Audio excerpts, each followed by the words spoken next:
Hello, ladies and gentlemen. Welcome to X Marks the Box at X Marks Podcast. My name is Potato Chief, and I am with my good friend Alice. How are you, Alice? Hi. Today we got a lot to discuss, but it's not a lot of news. It's been a slow news week yet. I've still got 4 news items, so what it is what it is, I suppose. But yeah, what have we been playing this week? What games have you been playing, Alice? Oh, straight to the good stuff. Yeah, straight to the because good stuff. it's only just a few days after Halloween. Yeah. But I was already missing out on some spooky stuff. Like I went to Sainsbury's yesterday, tried to get some bits like roast chicken, bits like that, and then I was looking for those toffee apple Mr. Kipling. Yeah, it's toffee apple pies, and I thought, I need to get more of these. Nice. And then turns out none of it is anywhere.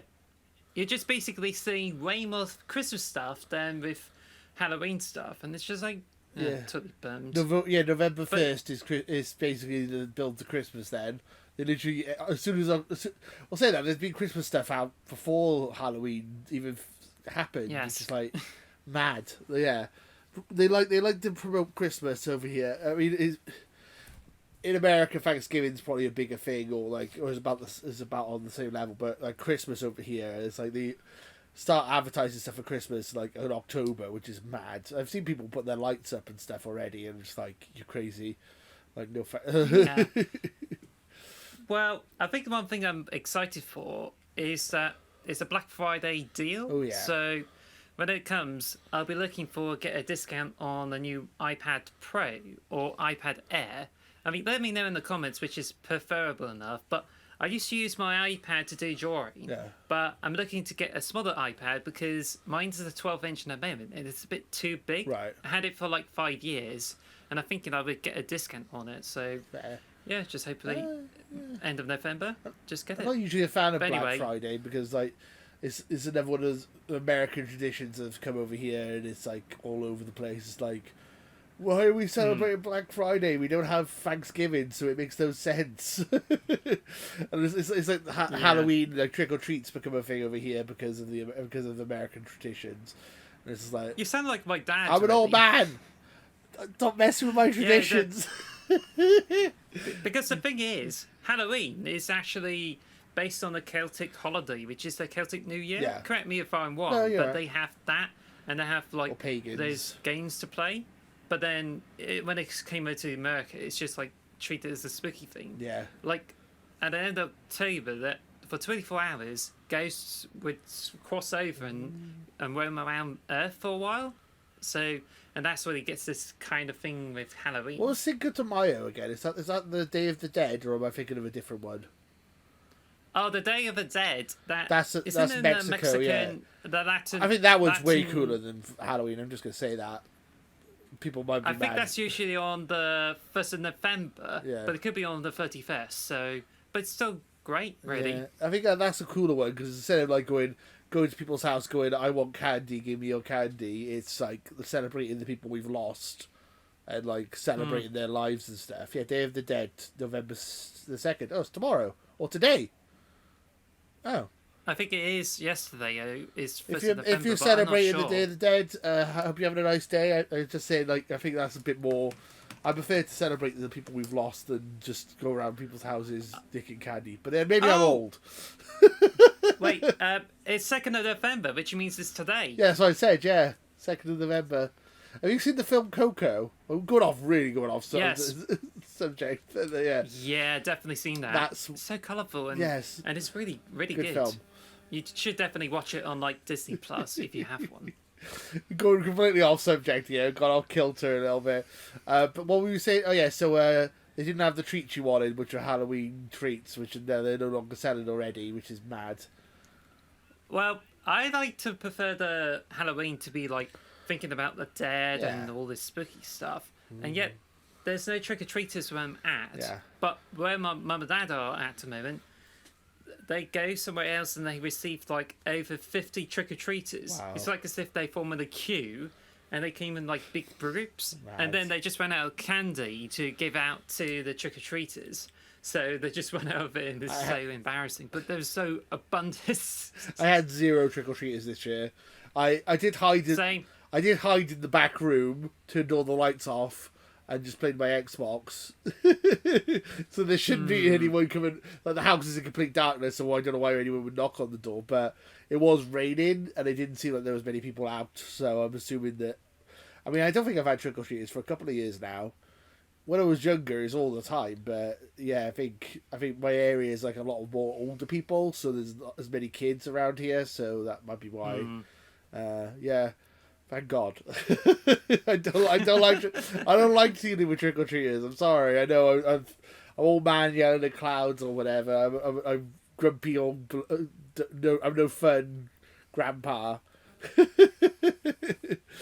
I just rather just stick it out and just don't try to draw any attention. But it was like pelting rain, and when I'm at, it's just like so much strong winds happening at the moment. So therefore, it's just like no point. Yeah, I mean, what we did on Halloween is we played Grounded, didn't we? That was we actually managed to play co-op Grounded for once, which we've never been able to do. Yeah, and that's where we go to what you've been playing, and that's what we've been playing first. Now, allow me. Yeah, you go ahead. So on Halloween, I seen a film called Antlers, and it's like pretty scary, and I thought this was really interesting. Yeah. Then I just followed up with like Guillermo del Toro's, I think it was Costume of Curiosities, whoever this. Right, I don't know. I'm not really into horror films. It's on Netflix, and I'm like watching that in the moment. Okay. But I was gonna watch another scary film, and then you were like really learning, and you want someone to play with. So I thought, hey, this is a perfect opportunity to play Grounded. That even though it's like light-hearted and stuff like that, but it's got scary things in it. So to be fair, me. When the giant spiders showed up, I was like absolutely screaming and shouting, going, "Ah, get away from me! Ah!" No! The giant spiders are terrifying in that game. I don't like them. Oh, good! It's good fun though. I really enjoy Grounded. Oh, I love that game. I know it's controversial to say, but I think it is the best. It's better than anything the PlayStation's put out this year, apart from maybe God of War, obviously, which we haven't played yet. But I don't think when people slag Xbox off, it's a very good game, and it's come out this year. So, well, actually, it's just really, really fantastic because we just went in and we just played for a while, but we were gonna spend like 1 hour in it. Then turns out we only like have 2 hours of like Discord chat. And even like going through the game. Yeah. And basically what we've been doing is trying to explore, find new areas, and find ways to kill spiders. We ended up finishing about 2 a.m. in the end, wasn't it? We started playing about 10, and then we ended up finishing about 2, when I was like, oh God, where's the time gone? It's a time sink, it's just gone. You joined my... Because I built a house, like from when I was playing it, and you joined my game. So we already had all the stuff set up to ready to go. So that was fun. I just actually found your house, and it's not far off from where I built my house. I only built fence walls around the first scientific lab. Yeah. But when I visited your world, yours isn't that far away. Yeah. And it's just like a huge house, much bigger than I thought. Yeah. It's got like roofs, walls, and the fences. And it's just like, wow, it's just so much stuff there. I know, I wasted so much time building that. Yeah. But I just think, I'm really enjoyed it. Oh, it's great. And I had a lot of exploration and dealing with some insects, and also we would just talk about our lives too, which is makes it very special. But then I just enjoyed the whole experience that I was trying to get in and play the game last night, and then you didn't respond, so I don't know what you were up to. Because I'd love to play more Grounded with you. Yeah, I'll play more Grounded later, or maybe play more Grounded tonight or something. I was just a bit out of it yesterday, being a bit poorly, so I've not been feeling the best. So I saw the advert for Antlers. I saw like a picture for the Antlers. Is it like about deers? Like killer deers, or what's it about? I'm curious. Antlers is basically mutant deers. That's it. Yeah, I called it. Okay. I saw a picture of a boy surrounded by like antlers, like spiking around him. That's all I saw. I was like, that's a weird looking film. When I haven't been playing Grounded, which we have played a lot of it, quite a lot of Grounded. I've also been playing Persona 5 Royal, which I'm really adoring. It's such a fun game. I'm not really into JRPGs, but there's something about this one. It's just got a nice style to it. It's kind of like Pokemon, but it has like darker themes to it. I don't know. It's hard to explain. Like you collect monsters or personas to build your team up, and then you've got like a group of four. There's four of you. And you got to try and change the. You got to try and steal the hearts of evil people and change their corrupted minds and turn them into good people, like by entering their metaverse, which is like their twisted desires manifested in physical form. Such a weird concept, but it works. It's fun. I've only beaten the first boss, Kamoshida, the evil volleyball teacher. We got him to beat him, and that's as far as I've got so far. But I'm really enjoying it. It's a lot of fun. I say that I've played it for a good couple of hours, and I'm only on the first boss. It's ridiculous. It's a long game. It must be like 200-300 hours probably, and it's going to take me that long.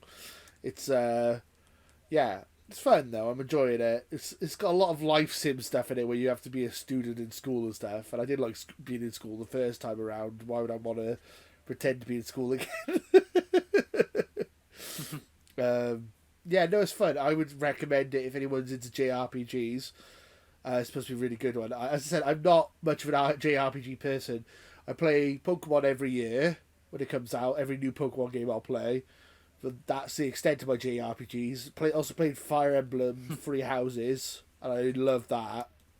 So yes, Fire Emblem Three Houses, Pokemon, and Persona is like the extent of my JRPG knowledge. Have you tried Persona? Have you tried Persona 5? Only Persona 4. Oh, Persona I just 4. went through a lot of cutscenes and then only completed like one battle, I think. So right. that's about it. Yeah, but Persona 4 and 3 are coming next year at some point, so I'm looking forward to playing them. And then it's all the definitive versions. You got Persona 5 Royale, which is the definitive one. You got Persona 4 Gold, and Persona 3 Portable, I think is the definitive version for Persona 3. So you get all the definitive versions of all the stuff in it. Yeah, it feels like I'm cheating because in the one we got, Persona 5 Royale, there's like an item in the game where it like gives you all the DLC items. So you got you get a load of money to start, a load of items. It's basically like almost like cheating. It's like, oh, I've just made this game super easy for myself because I got all these free items for doing nothing. It's like, oh well, still enjoyable though. Yeah, it's fun. A lot of people recommend this game. I think it's really good. I recommend it as well. It's finally on Xbox. Thank God, the Xbox finally gets a game like this. This one again. I say it every week. This is why Xbox needs to buy Sega. We need to, Persona needs to become an Xbox franchise.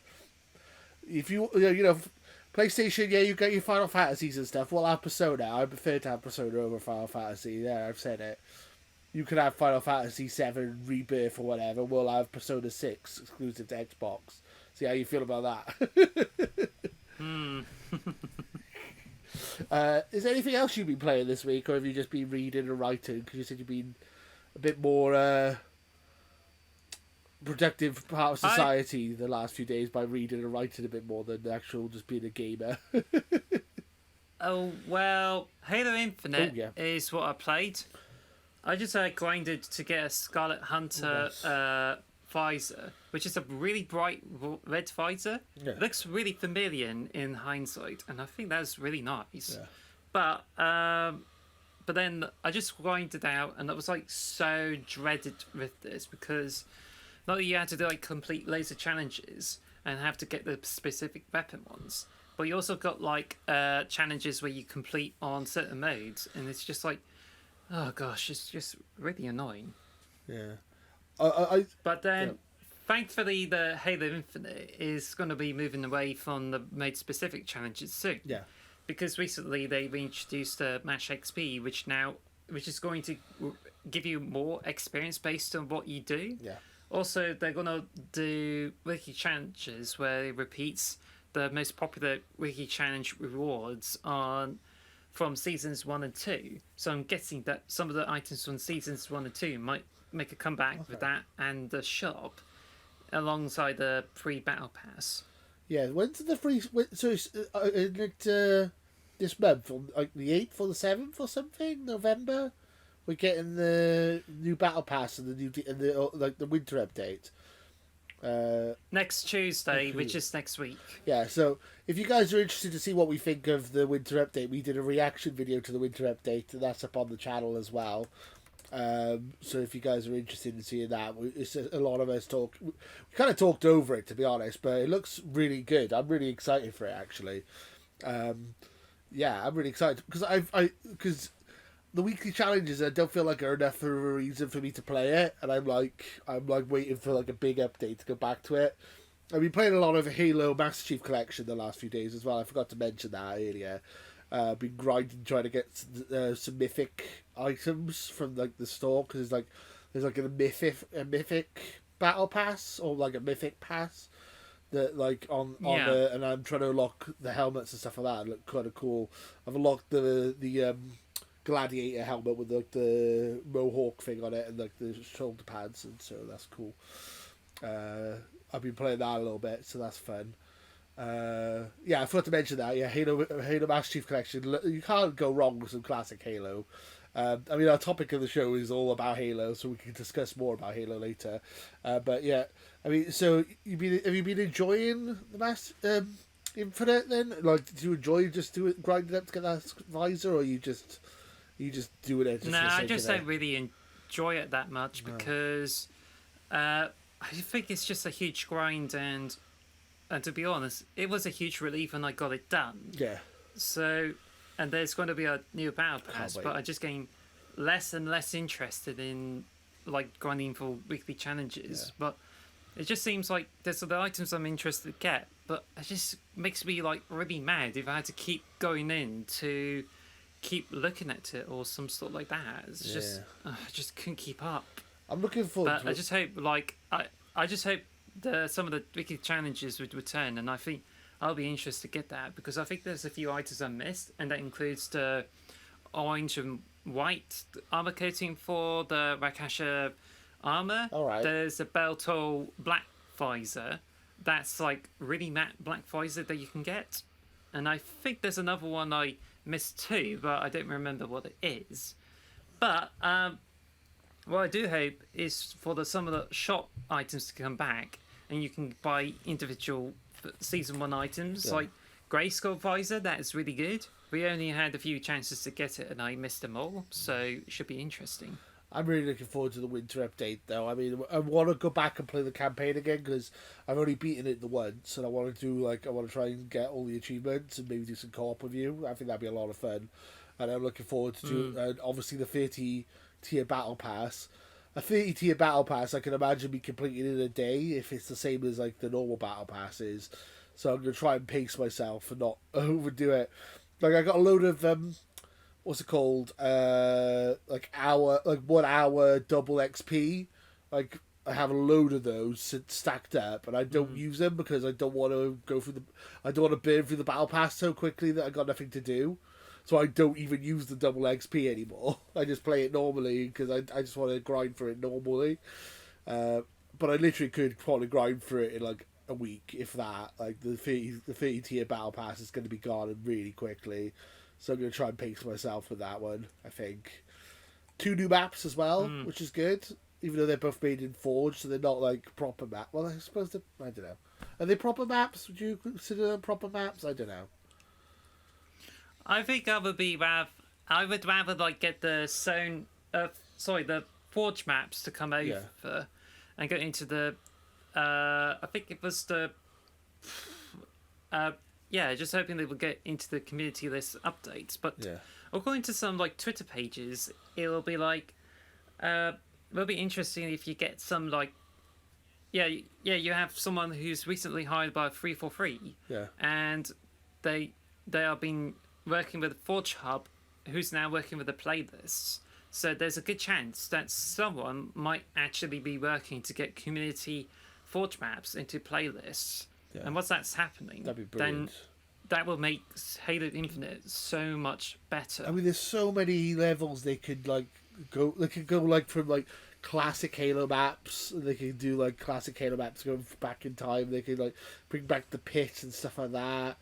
You know, there's so many things they could do with it. It would be so interesting if we could get some classic Halo maps made in Forge. I would totally be down for that. Just like you know, a bit more variety. We've been playing the same maps for like over a year now, and there's been no new maps added, or there's been one new map added, and it's like it wasn't like that enthralling. Yeah, I'm really looking forward to getting some new stuff. I mean, that's all I've been playing this week is Persona 5, Halo Master Chief Collection, and Grounded. Really, need to go back to Plague Tale. That game's really fun, but I should stop playing it. I need to go back to it. So yeah, that's another one I'm gonna play. Was there anything else you played this week, or should we move on to the news? Yeah, I think it's you played a bit of Plague Tale, but also it's just like I haven't got around to it, and I think there could be a delay to the spoiler cast because I haven't got around to it.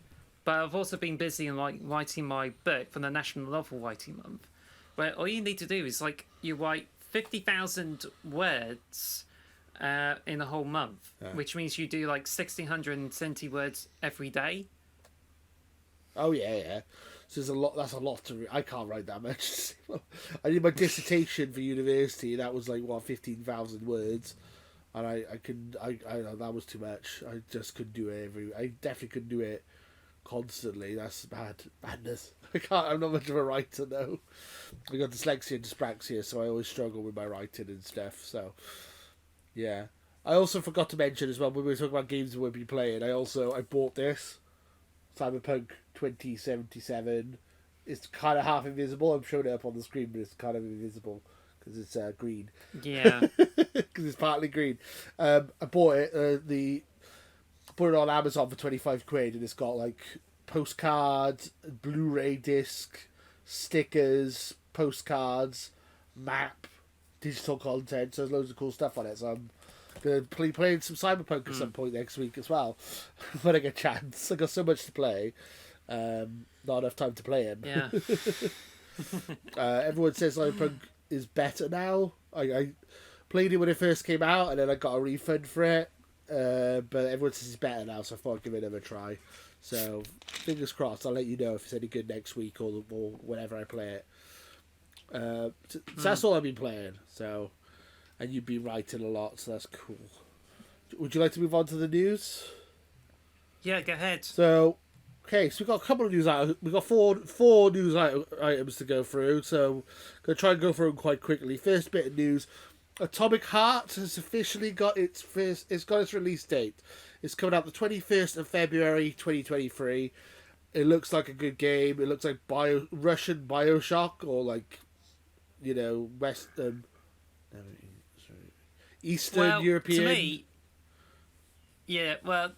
to me, the only thing that I remember the most about it, it's got the music by Nick Gordon. Yeah. Who's the composer for the music for Killer Instinct, as well as the Doom games. So I think the Atomic Heart's going to have really good music there. But yeah, it's just all I know. It's just see how it turns out. It looks awesome next year. and it's just like another good game to add to the 2023. Like 2022 has been a bit quiet for PlayStation, for Xbox. We got Grounded this year, and we're getting Pentiment this year. We're getting Somerville. So there's a couple of exclusives, but next year is going to be mad. We got Wulong, we got Atomic Heart, we got Forza, we got Redfield, we got Starfield, not Redfield, Redfall, Minecraft. Was it? Minecraft Legends, I think it's called. We've got so much stuff coming out next year. It's insane. So yeah, Atomic Heart coming out February. Look forward to that. That should be a really big game coming to Game Pass early next year. So that's something to look forward to. I'm very excited for it. I'm definitely going to give it a try. So that's that's pretty much just quick news. That one. We'll move on to the next subject. PlayStation Plus has lost 2 million subscribers. So. Yeah, that's right. I forgot to add that there's 7 games leaving Game Pass, but none of the games are that interesting unless you're into like Football Manager. We were going to talk about Game Pass, and that's like the next article. That's part 3. Oh, okay. So yeah, But yeah, so PlayStation Plus lost like about 2 million subscribers. yeah, which is interesting. I mean, there's a lot you can read into it. I mean, obviously, it's because Xbox is the best, and we're the best console ever, and that's why, of course, obviously. No, Based. no, I think it's. I mean, the main reason I think it is because COVID's kind of gone now. Like, I feel like people actually going outside and actually having lives outside of video games. I feel like a lot of people got stuff like Netflix and Disney Plus and PlayStation Network and Xbox and all that to keep themselves occupied when they were locked in the house for like 2 years. Now everything's kind of almost gone back to normal. I feel like a lot of people have cancelled a lot of their like services. I think that's probably the main reason why it's gone down by 2 million this year. Maybe the new tier system is confusing people. Maybe people are like, well, on Xbox I get all their first party games day one, whereas on PlayStation I have to wait a year to get the first party games on the subscription. So maybe the Xbox is like Game Pass is much better value for money. I don't know what are the reasons are there for it? What do you think? I think I'm a bit puzzled there because PlayStation Plus used to be is like Xbox Live Gold, and you get free games with it, which Xbox followed up with. Yeah. But I don't know if it's still in effect, but I think it's just they seem to move into the monthly basis, which you can still pay for the whole year. Yeah. But I think what they introduced is like they try to catch up with the Game Pass, but it just seems like it just doesn't really make a lot of sense. Like, is there like PlayStation Now features with it or something like that? Because it just seems as if you're paying the bit extra for cloud streaming and PlayStation Classics. Yeah. But that's all I know. Yeah, so there's 3 tiers of PlayStation Plus. There's the basic PlayStation Plus, which is what I'm on, which is the standard, which is basically Xbox Live Gold. So you get online, you get 2 or 3 games every month, which are usually much better quality than what you get on Xbox Gold. Xbox Gold 3 games are usually awful, whereas the ones on PlayStation Plus, you get some decent stuff. Got FIFA a couple of weeks ago, Hot Wheels Unlimited, that's a good game. Crash Bandicoot, Tony Hawk's, some really good stuff the last few months. So you get a free game, 2 or 3 games every month, and then you also have the PlayStation Collection Library, which is like 30 of the best PS4 games, which I'm shocked Xbox hasn't copied suit and done that for basic Game Pass. I mean, that would be awesome. But then the next tier up is you get access to like the back catalogue of PS4 games and PS5 games. So basically anything that's over a year or 2 years old is all on there. And then there's a third tier which you could get PS3, PS2 and PS1 games.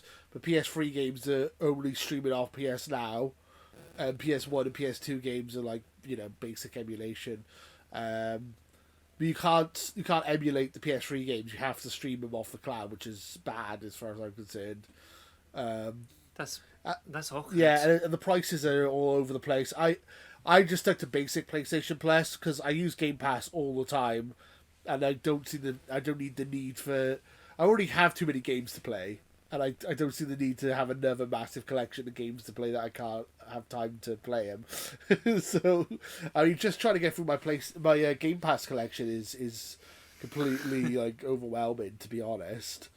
If it was day and date, like a God of War day and date, I probably would get PlayStation Plus, but what's the point?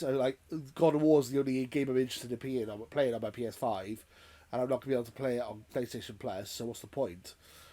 I haven't really I already got that Game Pass Ultimate, which I'm using the rewards to boost it up. Yeah. But I'm currently not with Switch Online. Yeah. It's just only when I need to get bits like that. Switch. But I might get it when I get Pokemon Violet. Yeah. But that's all I can go for. And I didn't really touch the expansion pass because I can't really see the value of it, apart from getting some more Mega Drive for Nintendo 64 games. Yeah, so... But I don't play PlayStation anymore, so it's just a bit pointless. But I don't really use the PC Game Pass as well, so therefore I think... I don't know, because I already got so many games that I haven't played yet that I own that I could end up like pausing the Game Pass and just leave it be. Yeah, I've But who knows? so with the Nintendo one is interesting as well. You get online games, and then you get the NES library, you get the Super Nintendo library, and then if you get the booster pack, you get the N64 library, you get the Animal Crossing DLC, you get new Mario Kart tracks every 2 months for the next few years. But yeah, it's not amazing, but then if it's a fraction of the price of the other two, it's like 20. I think it's like £20 a year or something like that, which is like nothing. I think it's cheaper than Xbox Gold and PlayStation Plus Basic, so it's not too bad. But I think Xbox needs to get rid of Xbox Gold at some point. It's free money at the moment, and they're making a fortune from it, but it feels like it's a barrier to entry for charging people to play online. I feel like that needs to go sooner rather than later, but we'll see. That's still up in the air. But yeah, they've lost 2 million people for PlayStation Plus, which I'm kind of shocked by, but apparently they're still making more money. Maybe it's because not everyone's been able to get PS5 yet, and there's still people who haven't been able to migrate across. Maybe a lot of people have jumped over to Xbox, because a lot of people I know have jumped over to Xbox because it is such a good deal on Game Pass. I don't know. It's surprising. I'm shocked by it, to be honest.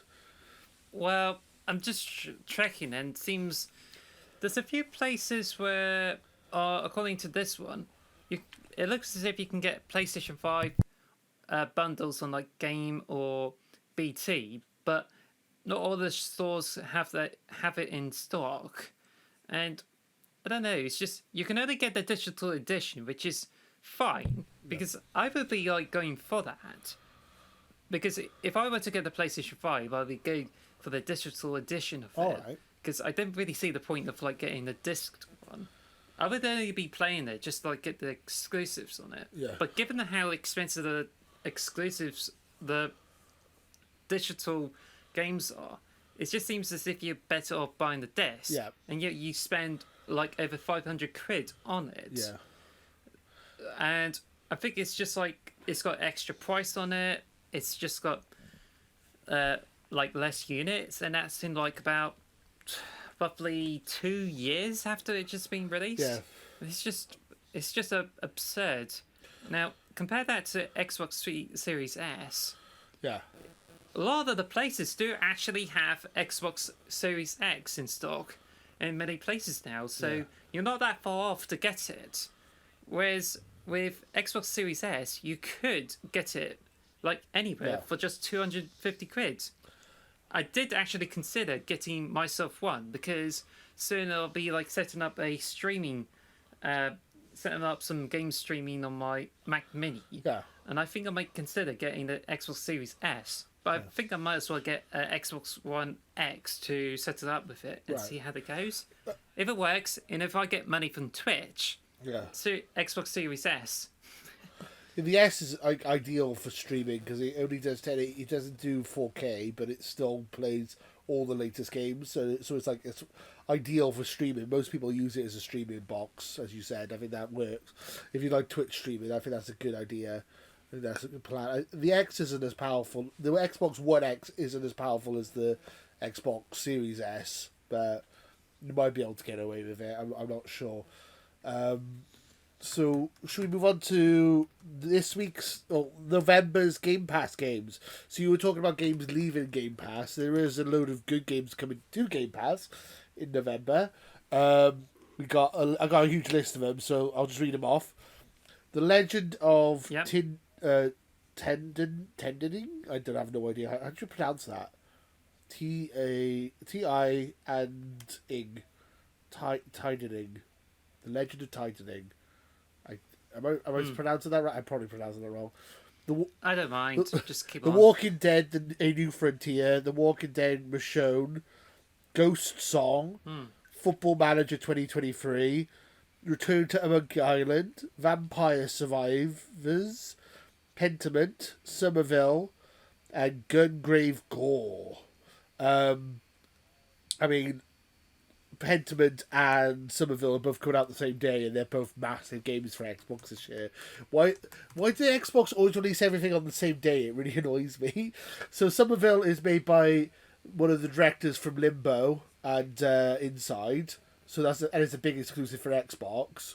Well, which one is it? Somerville is, and they showed it. Well, I never heard of it before. It was on It was on their the E3 press conference 2 years ago.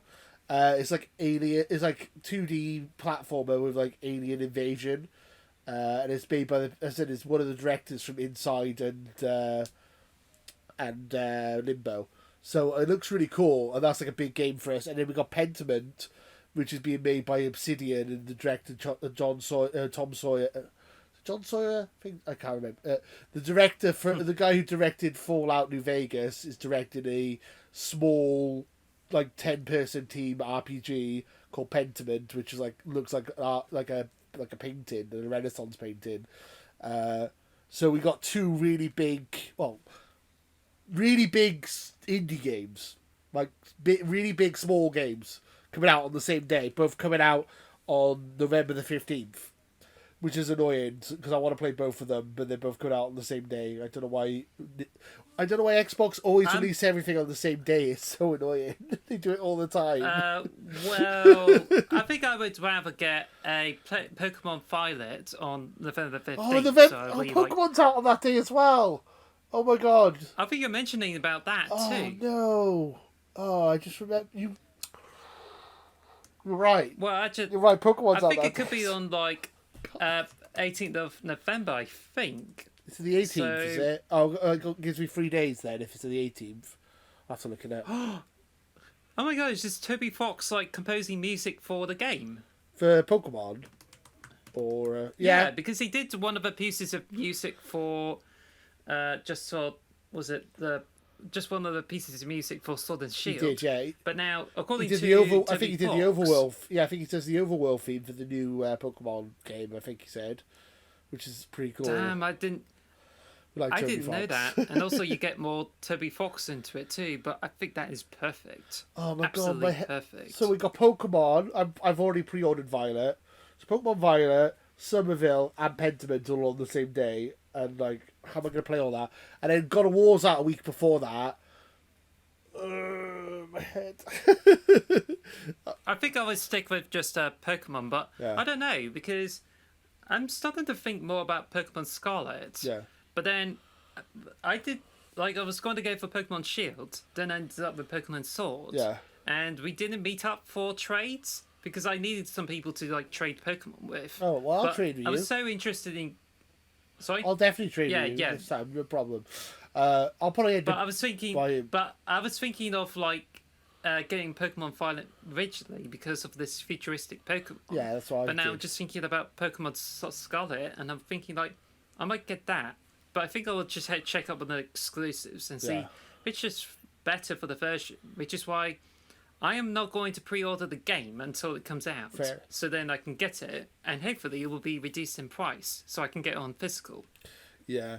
Oh my god, I can't believe that's coming out the same day. And then also on Game Pass as well, Return to Monkey Island's a big deal as well.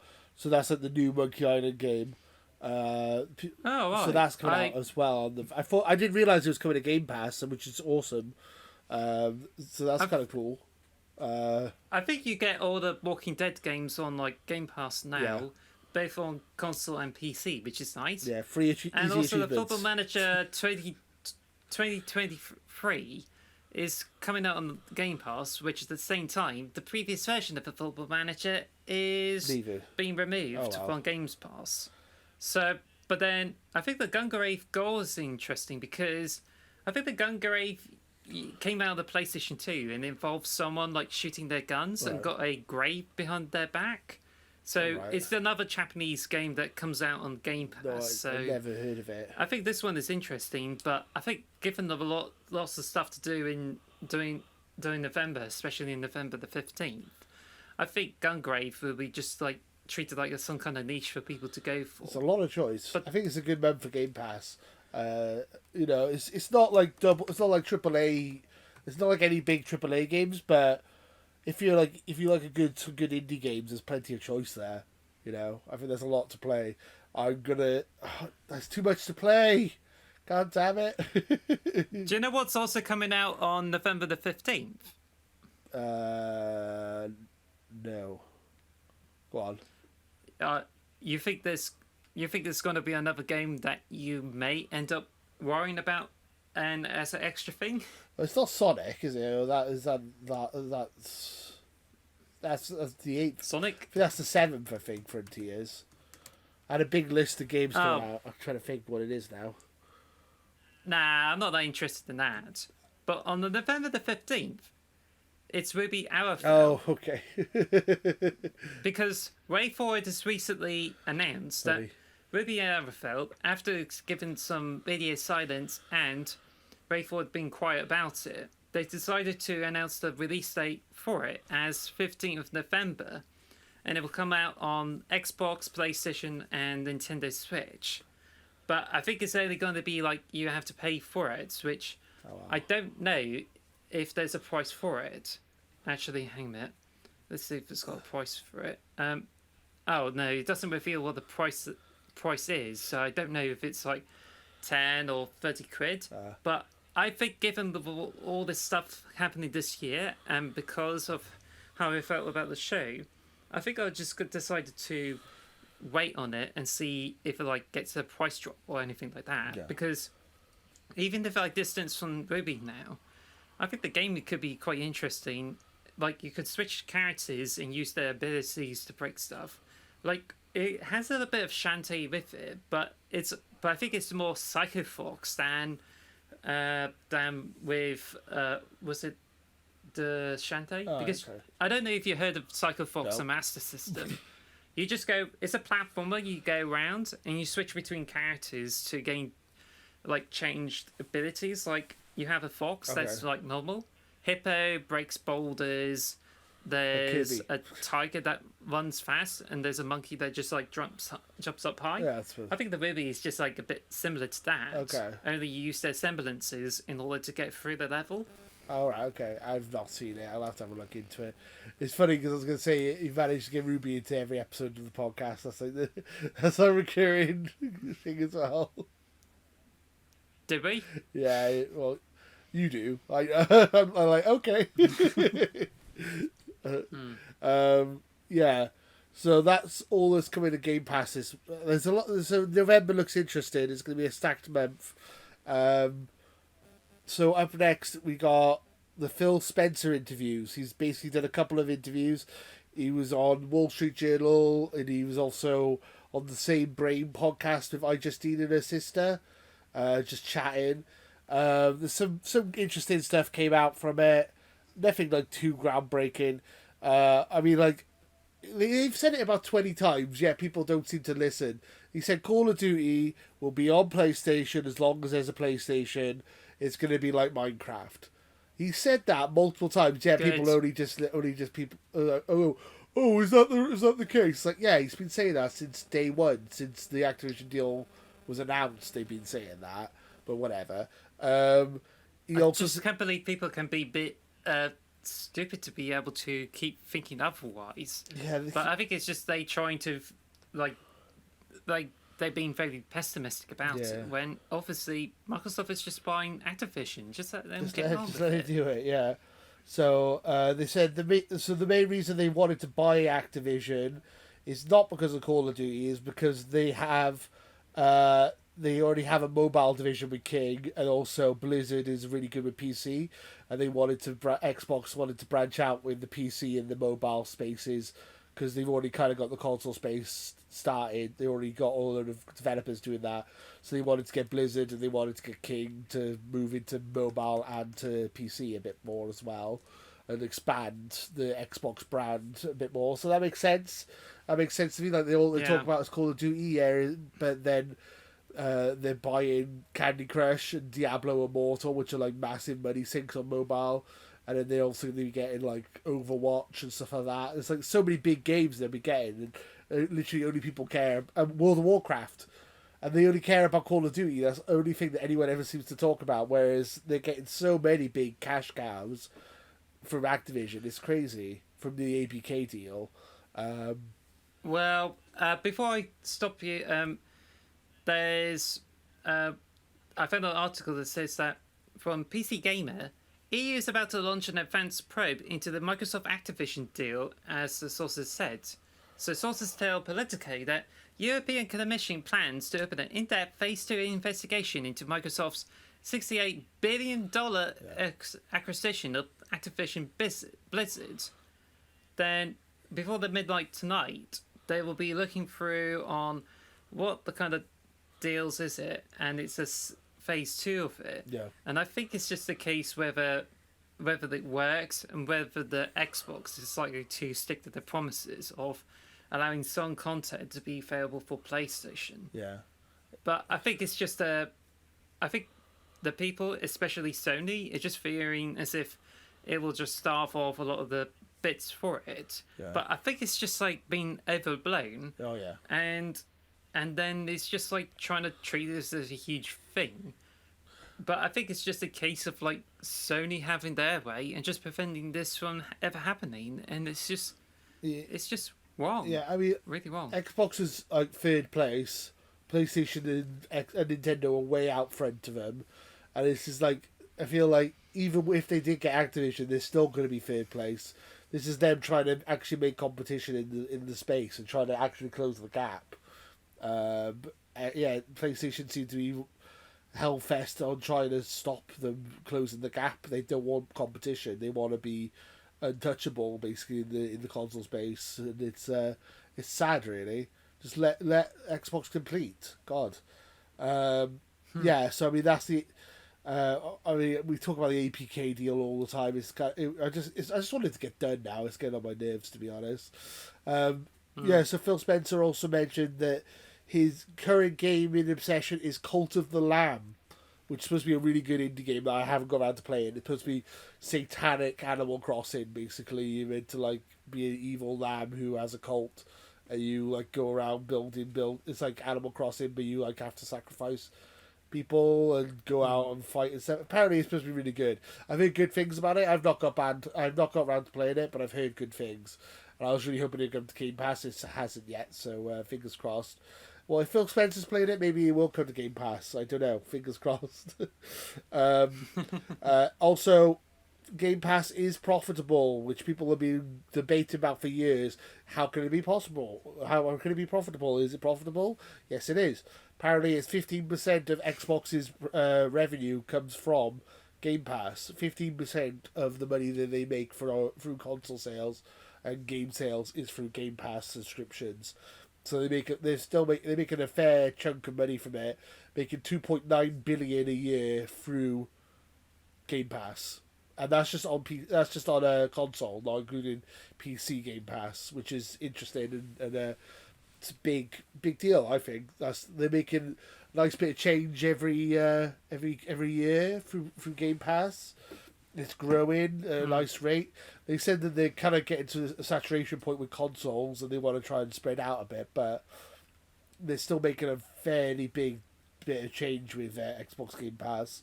I love Game Pass. I think it's the best deal in gaming, and I'm happy about it. I mean, we made a big video about this on the channel, and it's done really well. About the prices not going up, but everyone's saying that they're going up. That was also part of these interviews. I'll touch on it briefly. So Phil Spencer said that the prices are going to stay the same over the holidays, and that one day the prices for Xbox games might go up someday in the future. They're not going to stay the same price forever, and everyone took that as prices are going up next year, which I don't understand how you can extrapolate that from that. How you can jump from the one day they'll go up to next year they're going up. I don't know how you can jump to that conclusion, and it really wound. Yeah. We made a video about it and how it really wound me up and grinded my gears. But so far, it's still been attracting views and comments from everyone. So yeah. Thank you for that. Thank you for watching the video. Yeah. Because I thought it was just basically us venting off and just like, well, I saw it. It was winding me sacrificing. Yeah, it's just like it's sacrificing our reputation. It's just to like talk about how bad it's about the clickbait articles and how people think as if Xbox prices are going up. But combined with the Activision deal, it just seems as if Xbox is the one that's been like victimized here. Yeah. And like it just seems as if people just don't really want Xbox to win. No. But this is ridiculous. It's just like saying, oh, the Game Boy Advance or the Nintendo Game Boy is so good. Sega Game Gear is just like so bad. Yeah. So they just threw Sega out of the competition and just keep Nintendo as the solid name for the handhelds. Yeah. And now it just seems like as if people think Sony is all you can think about when it comes to games platforms. But no, it's just like Sony's been like anti-consumer at the moment. They'd be very anti-consumer. And it just seems as if like it's just like this when they have so much power and the way they have no like if they don't have any challenges when it comes to their products and everything like that, then they would just continue to raise prices. They just try to like offer more services, and it just seems as if it just turns it into an absolute premium service when Xbox doesn't have any of those sort of things yet. So it's just like they don't want anyone else to compete. Exactly. So they would aim to like trying to make PlayStation more of a premium service and just like prune out all those who could not be able to afford any of this. It's just mess.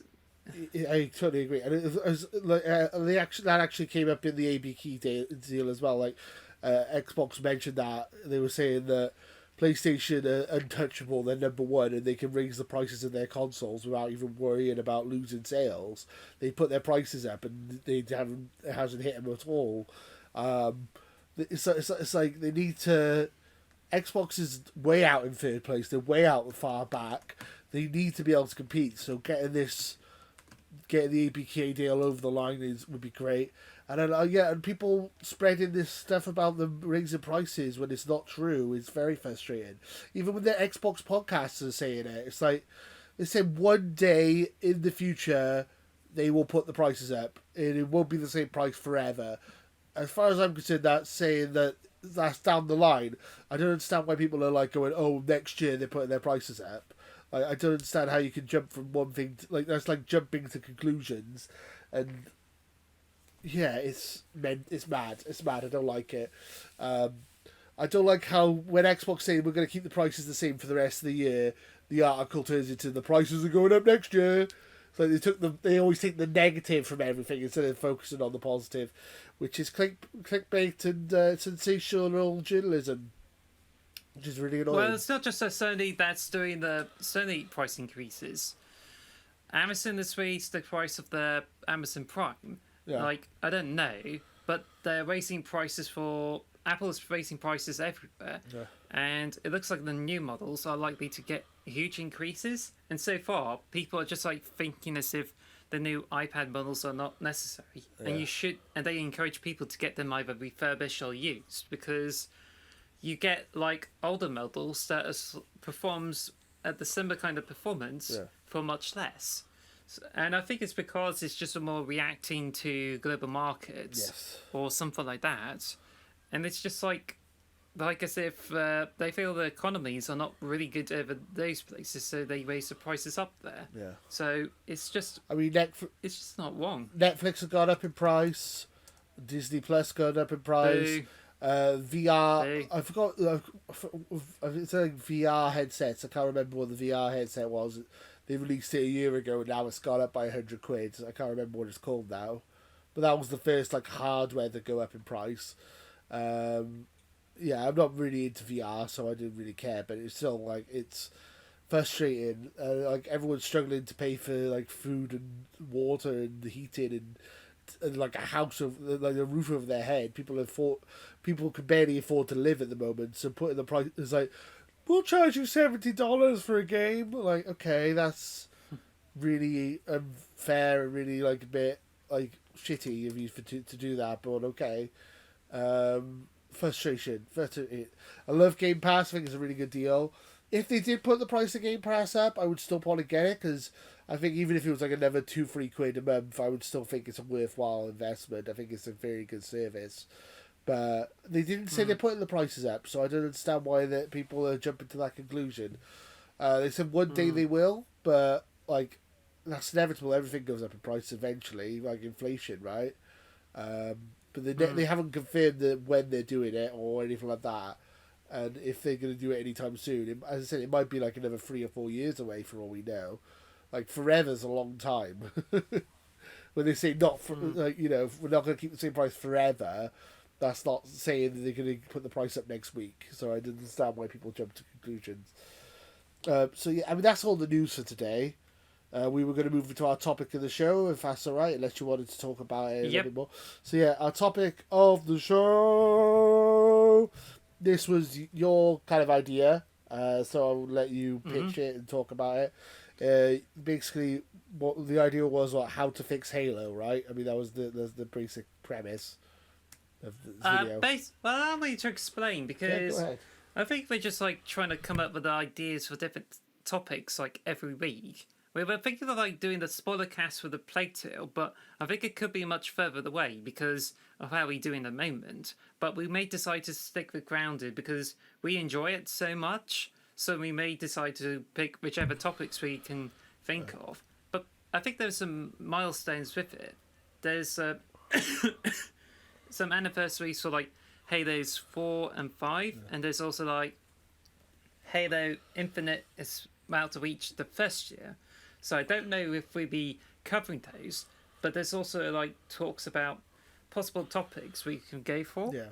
But we could do a clip of a show episode where we can take the best bets and put it into the episode, but then that just depends really. Yeah. But I come up with this idea. Now, here's why I just brought this up, because on YouTube there's mentions of rewrites that happen around their favourite shows. I've seen a Hello Feature Me doing rewrites of Legend of Korra, Right, okay. and I think he didn't like all those bits with it. And there's also a few rewrites on RWBY because people don't like Rooster Teeth. Oh, right. Okay. I think a lot of them are like mean-spirited. Yeah. But the reason we're going to touch on like rewriting of Halo is because the future of 343 is uncertain. Yeah. It looks like there could be a chance of recovery, and I think they're more likely to focus on like building more games, possibly in Unreal, and be exploring more of the Endless Saga. Yeah. Like the Banished is really good, but then there's also the Promethians, which I thought it would be really good. Yeah. And there's a Covenant which has been there, gone, and I think it's just only like it ends up having some creative conflicts there. Yeah. But also, it's just like it went through a reboot, it changed the story, and I think it just goes into a huge spaghetti of all those things. When obviously what Bungie came up with is just perfect. Yeah.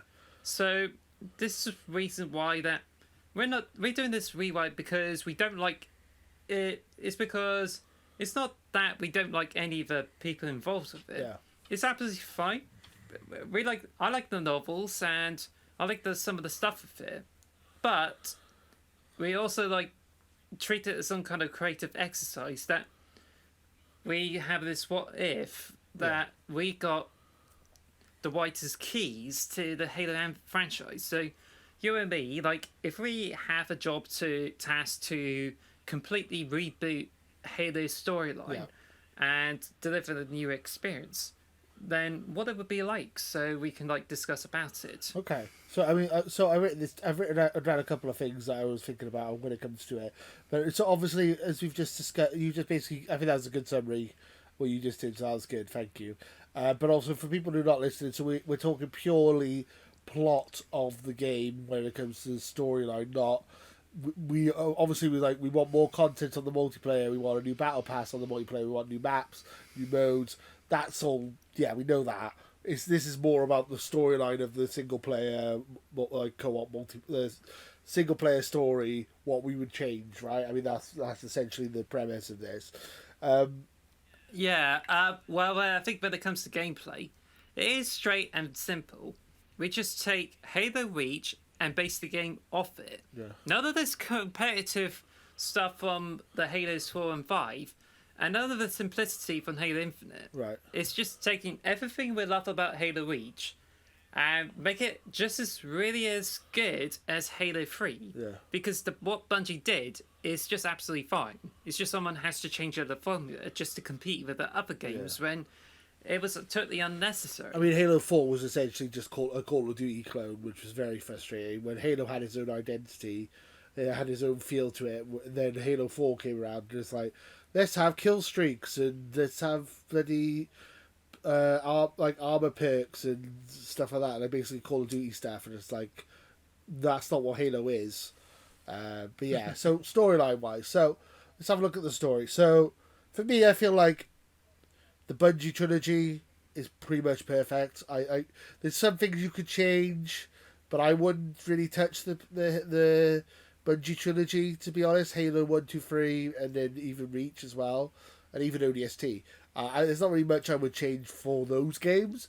It's where we get into the 343 era, and the 343 trilogy is where we start to feel like we need to do some rewrites. I personally think. I mean, do you agree with that, or do you? Well, actually, I'm always thinking of having an actual reboot. Right. Like the Bungie's trilogy is fine, but you said about all those bad things about it. I think there's a lot of positive things. Yeah. It gets the right kind of feel with it, and the events of Halo 1, it's just really good. Yeah. You unleash ancient evil coming out. Yeah. But I think it's just you expect to be facing against the government and try to take over Halo, but it turns out it's actually it subverts into a quarantine, and you unleash the monsters. But I think the Halo 2 is just it's a bit of a mess because you just got an Arbiter subplot, and there's a Master Chief storyline, and then it just comes into the point where Master Chief flies over to Mirth, and then it turns out the game's over, and then it leads into the second part, which is Halo 3. I was going to say, what were you saying? I was going to say, obviously, spoiler warnings. If you haven't played Halo, then we're going to spoil the complete plot of the Halo series. So if you haven't played Halo, please come back another time when you finish the Halo series. Don't listen, because we're going to basically spoil the whole lot here. So yeah, I think that's something we should mention before we get too in detail. And then this character dies, and oh no, people are going to. I'm not mentioning any character deaths. No, but I'm just all saying. All that matters is that, because all that matters is just the way the story's structured in Halo 2. It's good, fun moments, but I think it's just not well rounded, and I think it's as if it hasn't been organised, and it just goes into a abrupt ending, which back then people didn't particularly like. Then Halo 3, you go into Earth, and then you realise there's a portal into the Ark, which controls all the Halo rings, and you thought, this is a huge crisis that's going to end everything. But then it's just not, because there's Halo rings, and you basically try to prevent Flood from taking over the universe. Yeah. And that's all that matters. But I think it just tries to make a huge definitive ending to this whole thing when it's all obviously marks the beginning of it. Yeah. It's just Yeah, I suppose you're true. I mean, the original trilogy, it kind of wraps. I mean, what I was going to mention is that also with the original trilogy, it ends on it kind of ends on a cliffhanger a little bit. But I feel like, did 343 need to bring back Master Chief? That's a big question.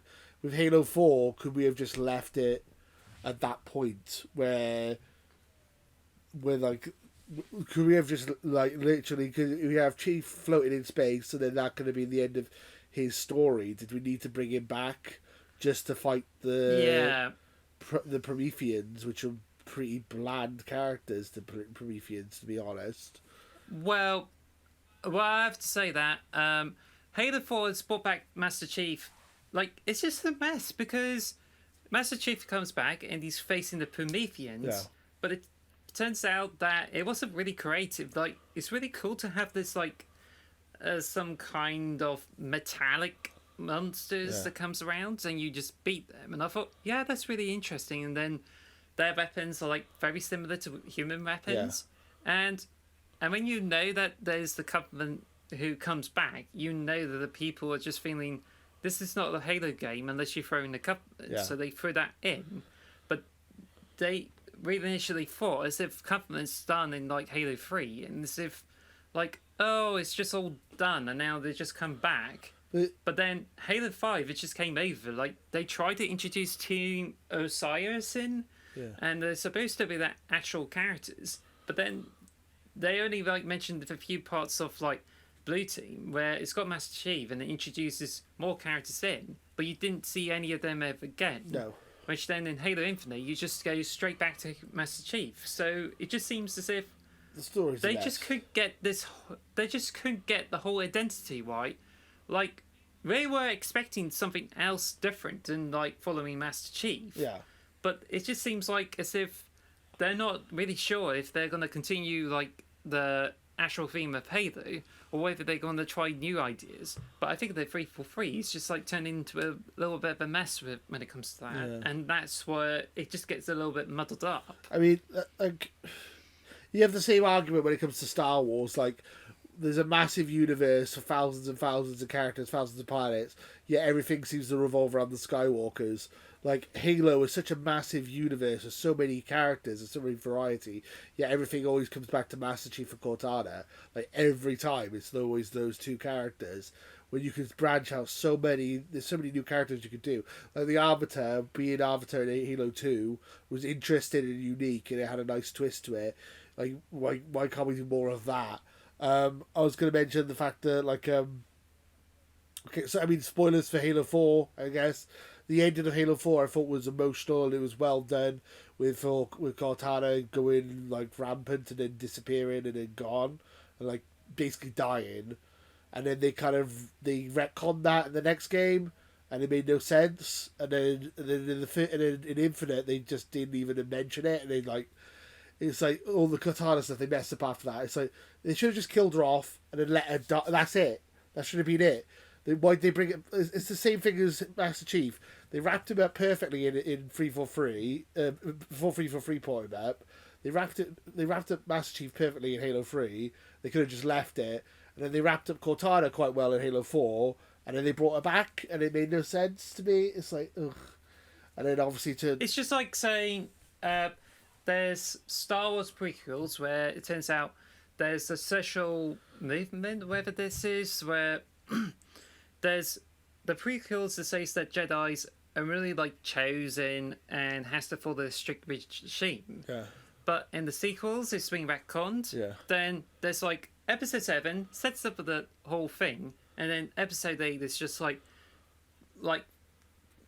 they just finish many of the interesting plots they have in Episode 7, and, like, tries to, like, complete them all and just try to get rid of the many characters. And then a lot of things are, like, retcons in, like, Episode 9, and it just seems as if they're following different ends of this whole narrative. Yeah. And I think it's just where the sequels, where I just don't particularly enjoy, or what Disney's doing to this whole thing. It just seems as if they haven't really decided on what's the overall theme of it. Yeah. Like, is it going to be new, or is it going to be old? Yeah. But I think it's Volume 9 is by Episode 9 is by far, like, it just tries to tie up loose ends when it just ends up with a lot of, like, ridiculous plots. Yeah. It's just I mean, not on. spoilers for Star Wars as well. We're going to go with spoilers, but I'm just I feel like Last Jedi, the whole point of it was you don't need to be related to a Skywalker or anything. You could be in anybody, and you could still become a Jedi, and you can be powerful, and you can still be a great warrior. And then in Episode 9, they go, no, you have to be related to someone. You have to be related to someone who's got powers, otherwise you're not very important to the plot. It's like, oh, okay, thanks. Like, in Episode 8, they had I felt like it was a nice twist to be like, you're not related to... You're not the... It's like, I am not your father. Like, it's like a reverse flip twist of the original. I thought that was really well done, and then they fucked it up then, and by like retconning it back. You're like, why? Why did you do that? I like Star Wars, and it annoys me. So yeah, it's the same. That's why I prefer the prequels to the sequels, because So, like, prequels is not that. It's a bit flat, Yeah, they're but boring. at least it gets the coherent plot compared to the sequels, and it just, like, They're more meme-worthy. reheats all the stuff that you like in the originals. There's more memes in the prequels than the new ones. They're very meme heavy now. Like you can basically there's a meme for like pretty much every single quote from episode 3. This is where the fun begins, and all this like you can quote the whole film in memes. Yeah, we're talking about Star Wars, but yeah. So when it comes to Halo, we'll get back on track now. So spoilers for Halo 4: they kill Cortana, right? So they bring Cortana back in Halo 5, and she's like, "I am now evil. I am part of the machine. I am evil. I'm going to kill everyone." I'm like, okay, that's a bit of a change of character. All right, fine. If you wanted to do evil Cortana, I was like, okay, for whatever. That's fine. I'll deal with it. And then in Halo Infinite, it's like that whole plot is like just gone. They haven't even mentioned it. They don't even mention. It's like it feels like there should be a Halo 6 between Halo Infinite and Halo 5. It feels like there's a whole game missing in the middle. Like, where's Cortana? Why is Cortana gone? They don't mention any of that until like the end of the game, and it's like, oh, okay. But it's just like yeah. I liked Infinite for what it was, but I feel like the plot was pretty decent. I think they left it in a good place, but it feels like Episode 5 was the. It's the same thing as Star Wars, which we just said. They tried something with Halo 5. People didn't like it. So then they just completely backtracked and completely acted like it never happened. It's like, oh, Cortana's evil? No, that never happened. You didn't see that. No, forget that happened. Forget Cortana's evil. I can say that the evil Cortana in Halo 5, which I feel is a wasted opportunity. Yeah. But there's a lot of similarities between her and the other character that Jen Taylor voices is Salem and Ruby. Like, if you compare those both, you can definitely tell the differences. Yeah. But Cortana has a much better delivery than, like, Salem. What's the name of the actress again? Sorry? Jen Taylor. Sorry? The actress. Yeah, Jen Taylor. Jen Taylor, right, she voices 3 characters in Halo. She voices Cortana, the new AI, which we assume is called Cortana as well, because she said, I'm coming up with my own name. Oh, you mean the weapon? The weapon, yeah. But she has her own name. But that's the same, is it? I think she says she's going to call herself Cortana or something at the end. And then, and Dr. Halsey as well. So she voices Dr. Halsey, Cortana, and the weapon. And they all sound normal, yet they all sound different. You know which one's talking. She's a very, very good actress. I think the fact that she can play all 3 characters, you can tell which character's talking, even when they're like interacting. It's weird. It's really well done though. She can do all 3 characters differently. Well, I can stop you that. I noticed a difference because Dr. Halsey is the original scientist who created the Cortana. She sounds a bit more older, and well, if you don't mind, but that's fine. Go ahead. But she goes in a more stern and more downbeat voice, and it just seems as if she has some kind of seriousness in her voice. There's the original Cortana, who has a bit of a sass, and she's made based on Dr. Halsey. Yeah. And she just it just goes between like it's not like a cheery or not cheery, but it just seems like happy. She's either like active or passive, but she does have some like cheekiness to the weapon. Then I feel like the weapon is, and there's the weapon.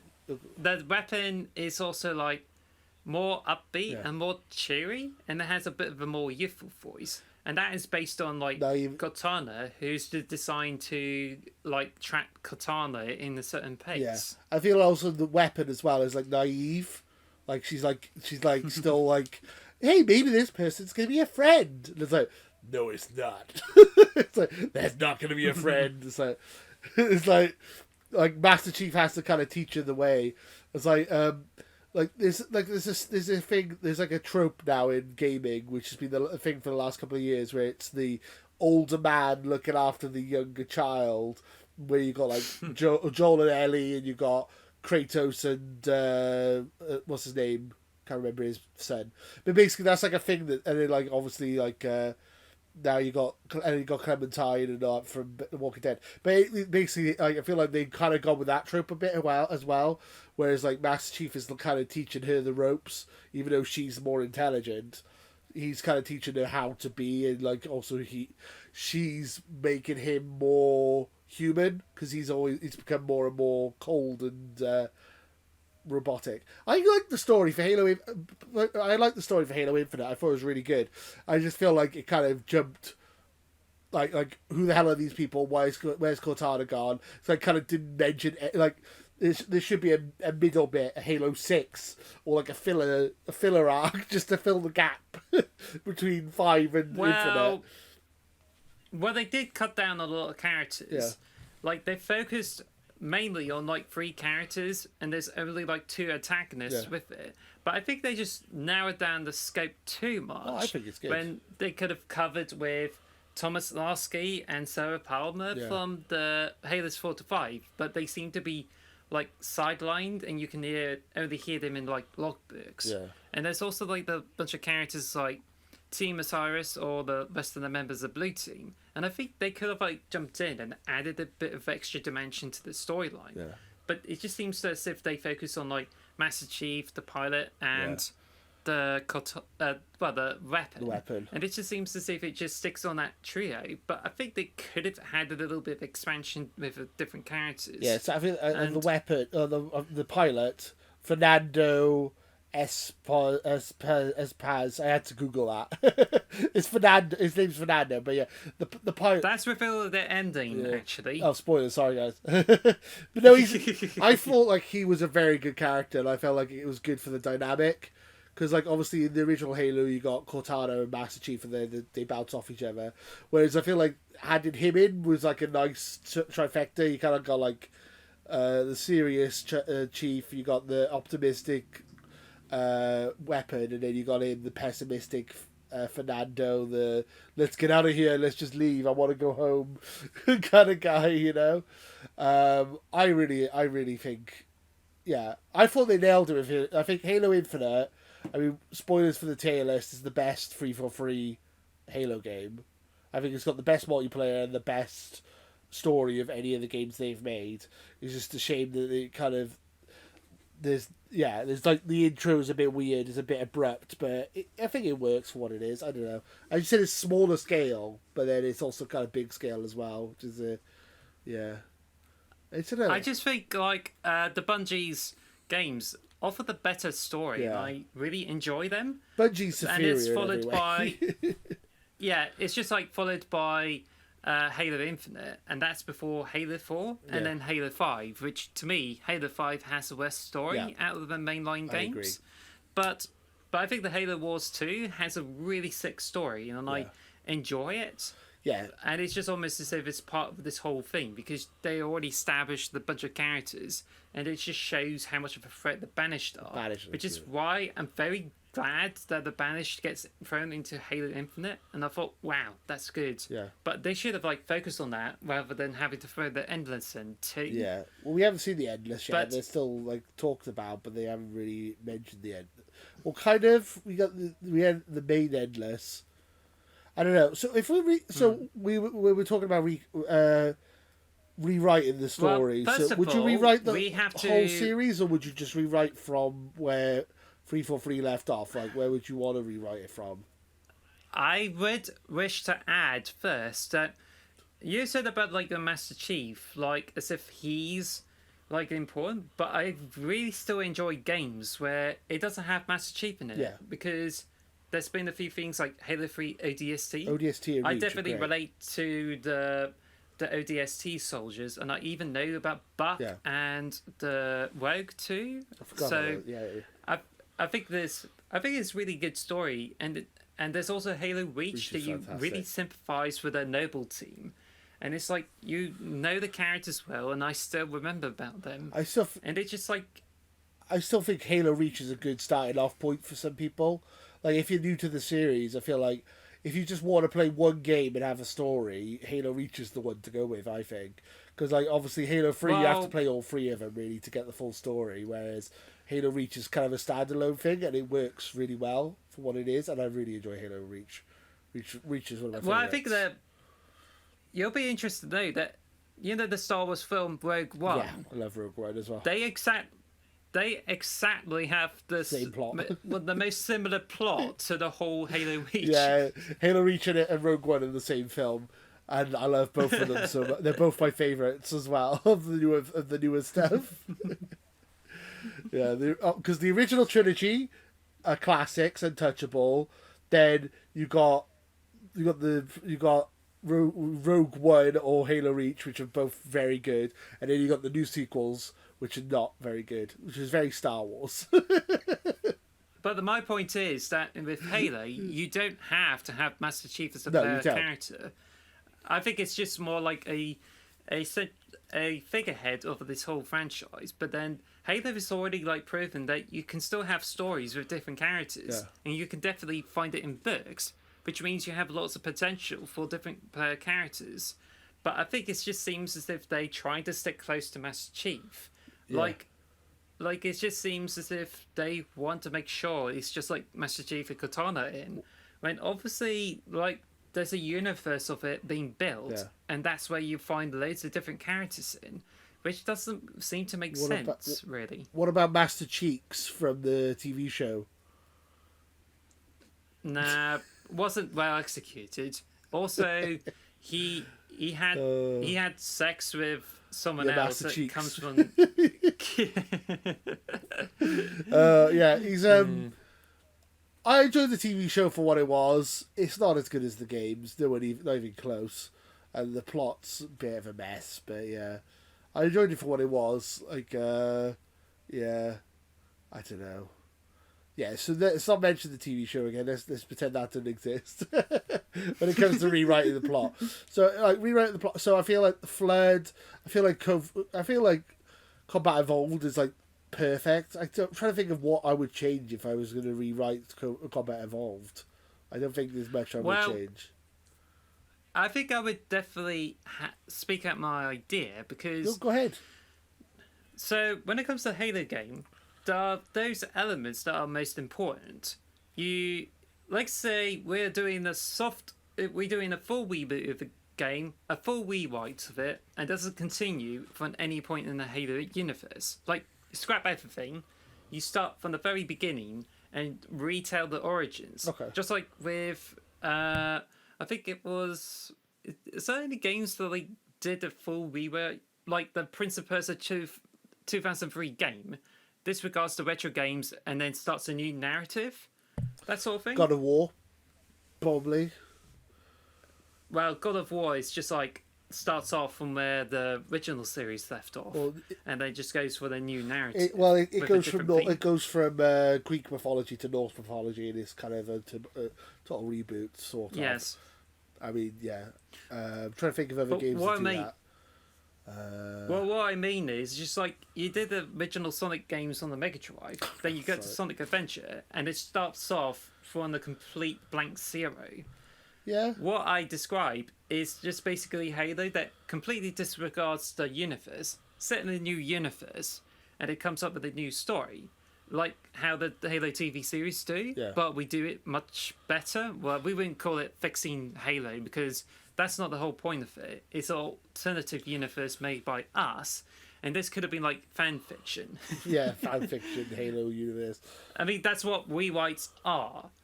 If you're doing it because you're fixing it, that's a bit arrogant because you should feel as if you're doing your own changes when obviously you end up making worse changes to what you're doing. Yeah. And that's why for this one, we just do a rewrite because we love Halo and we want to do our own spin on the story. That's it. Right. You don't have to complain about it. See, I don't know where I would change it because I love the original trilogy so much. I honestly don't know where I would or where I would start. That's such a hard thing to do. But you go ahead. Yeah. You show me what you. Yeah. Cool. Basically, there's elements of a Halo game. You have a Halo, you have a heroic Spartan, and you have a allied enemy force. All of these three are actually essential to this whole conflict. So, the UNSC is a huge empire that took over lots of different planets, and they are going through all those things, and then they discovered this artifact which they thought that would be interesting. So they sent someone to check out what it is and what kind of technology they have. But then there's another alien force known as the Covenant, who comes over and realizing they're trespassing on their property.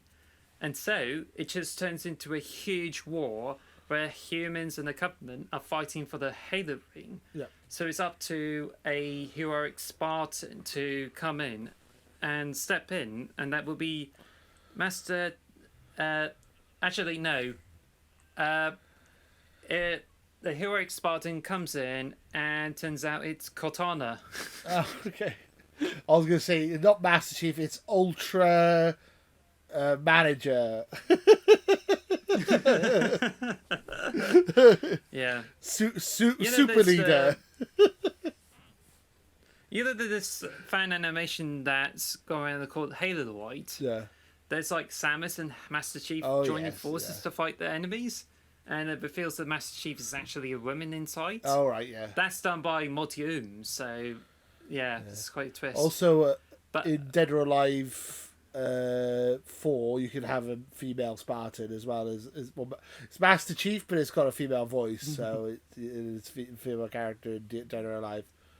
So yeah, so basically, the heroic Spartan comes in, and they just go into this huge war with the Covenant, and they just basically go into battles, go through this open world, where they get to discover about the secrets of the Forerunners. But as it turns out, like as they go in and fight the Covenant, there's a subversion where it's actually the Forerunners, and they are actually protecting this Halo, and that's where you discover the mysterious force. Now, you think it would have a flood, right? yeah. There's no flood. Oh. There's none of it. So, instead, you have a Prometheans.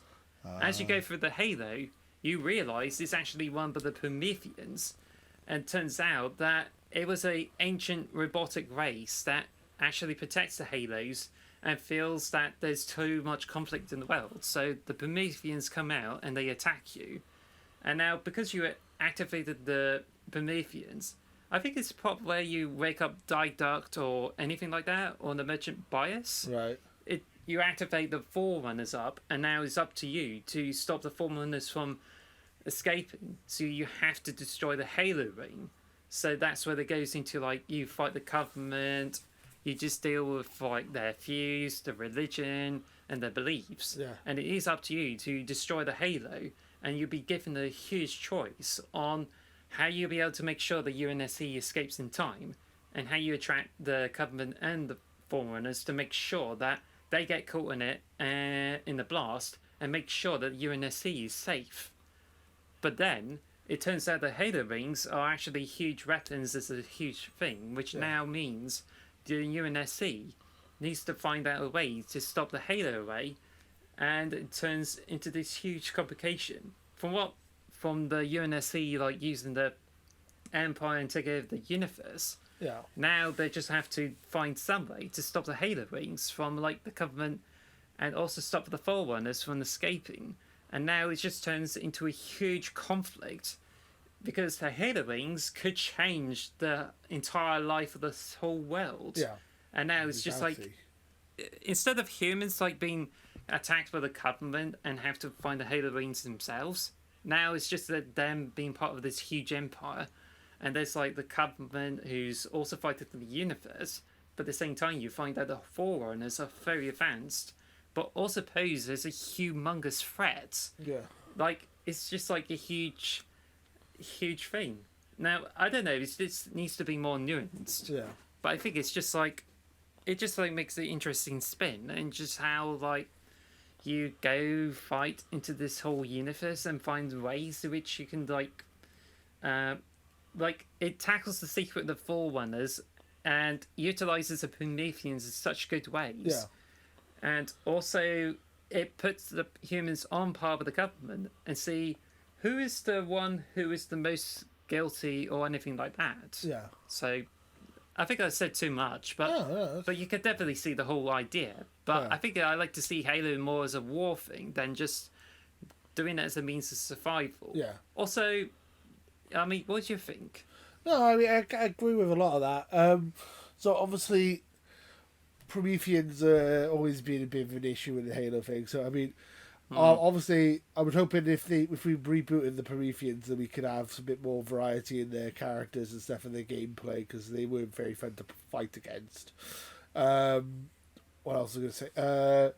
So the Halo rings are still weapons of mass destruction made by the Prometheans, but they're not. They're just to stop wars and conflicts and to stop, instead of to kill the Flood, right?